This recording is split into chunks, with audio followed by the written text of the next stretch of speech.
The Umbrella Academy is another in a long line of comic book stories that have been turned into live-action adaptations. But when it came to the Netflix version of the story, it featured not just fun characters, but storylines that didn't always go the way you thought they would. Especially in regards to Season 2, which arrived in 2020. Season 3 is confirmed and things are looking very interesting in one form or another.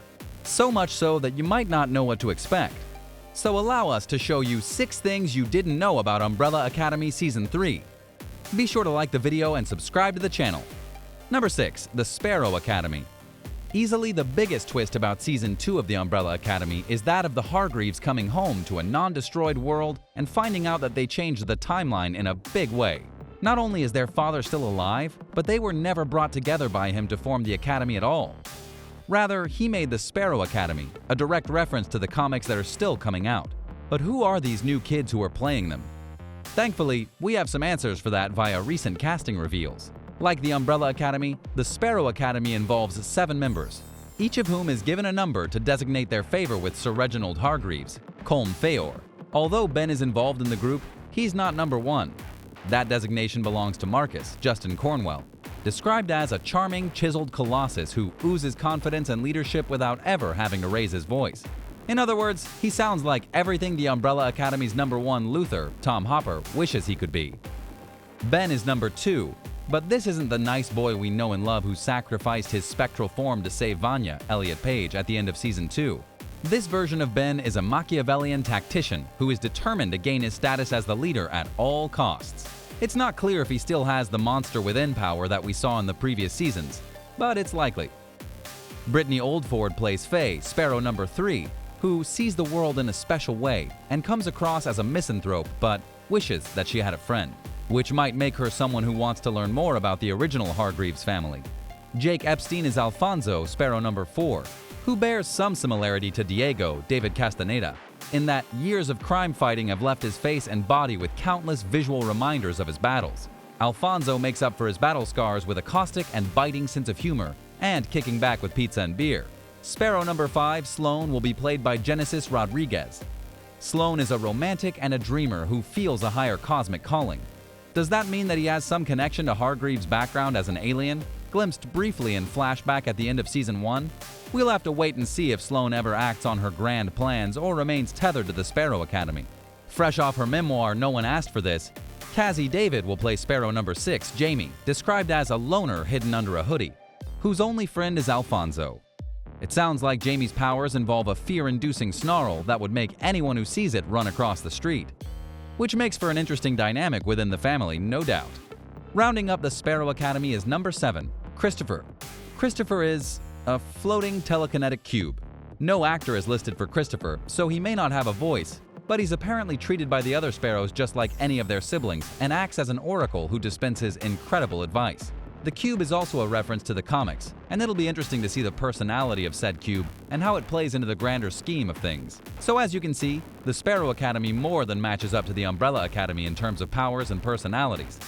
But how will they interact with one another should Reginald Hargreaves allow it? Only time will tell. Speaking of time, number 5, future changes. If you recall, the point of Season 2 was to get back to 2019-2020 and try and stop the apocalypse from happening via Vanya destroying the moon. Through their meddling in 1963, they were able to do that, but as revealed, it came at a major cost. Mainly, everything they knew about their lives is either erased or rewritten. Their father is alive and he has a new family, but that's likely not the only change. For example, since they weren't raised the way they were, some of their present history is likely gone, such as Allison's daughter and her movie career, or Diego having been part of the police academy, and so on and so forth. Ripple effects are a huge part of shows like this, so it's very likely that episode 1 of the new season is going to focus on the Umbrella Academy finding out just how much they screwed up this current timeline again. How far will they push things? It's unclear, but there will definitely be a purpose to it all, even if we don't realize it at first, like with the main conflict of Season 2. Number 4, the 43. Let's look back now at the beginning of the series. We find that on October 1st, 1989, 43 children were randomly born into the world, including one happening after a Russian woman splashed into a pool. Hargreaves found 7 of them, and this became the Umbrella Academy. However, after that we didn't learn anything more about these 43 until Season 2. the Sparrow Academy adds 6 more members to the 43 children's ranks, and let's not forget Diego's girlfriend Lila Pitts. She too was revealed to be one of the 43 children with the power to mimic others' abilities, which means there are 14 accounted for and 29 still out there in the world. Given the new timeline and the questions around the Sparrow Academy, it's possible that the remaining 29 kids, or at least some of them, are going to show up in one form or another. Whether it be by Reginald Hargreaves' hand or someone else's, these kids are clearly a major plotline that keeps popping up in one form or another. Will one of them be the villain for Season 2, kind of like Lila was? Number 3. Reginald's real life. The mystery of Reginald Hargreaves is something that fans of the show have been wanting to see more of in terms of answers, and not more questions. In Season 1, he was shown to be a harsh caretaker that was driven to save the world even if it meant killing himself to bring his family back together. In Season 2, we got to see much more of his tender side in regards to Grace and Pogo, while also seeing the cunning and insulting side, especially in his talks with Diego. But the biggest reveal, at least to those who haven't read the comics, is that he is in fact an alien. One that showed part of his face in Season 2 after killing the secret cable that murdered John F. Kennedy. Since he's still alive in the new timeline, that means that he's going to have a role to play, and that could mean we get some answers as to who he is, where everything is going, and how he knows so much about so many things. Number 2. Pogo and Grace. Season 2 went and upended many of the paradigms we thought we knew about the Hargreaves family in one form or another. One of the key ones was showcasing the origin story of Pogo and Grace. Pogo was one of NASA's test monkeys for sending into outer space, and after an accident, Hargreaves used a serum to make him better, and apparently smarter. Grace, meanwhile, was an assistant to Hargreaves with whom he grew very smitten, which likely led to her being reborn as a robot later on, as we see in Season 1.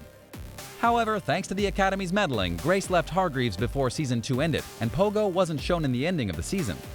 We doubt they'd be gone for good, but there are questions about what Hargreaves did after he learned all he did from his former children. Number 1. New powers. Another key element of Season 2 of Umbrella Academy was multiple characters showcasing new forms of their abilities. Number 5 has learned to rewind time in a more controlled manner. Luther is arguably stronger via his fighter training. Diego, via the initial flash forward, has much more control over items. Vanya can apparently transfer her powers to others in times of need, and Klaus has much more control over his summoning the dead. The showrunners teased right after Season 2 that there might be more evolutions to their powers, including some team powers that the Academy themselves don't know about. What could they be, and how could they be brought forth? We'll have to wait and find out. What do you think of how this look at the Umbrella Academy Season 3 is shaping up, and is likely to look like in terms of story and such? What do you personally want to see from this new season of the show? What do you think will happen to the family and to the new family that they now have? Is there something from the comics you hope appears in the next season? Let us know in the comments below, be sure to subscribe, and we'll see you next time on the channel.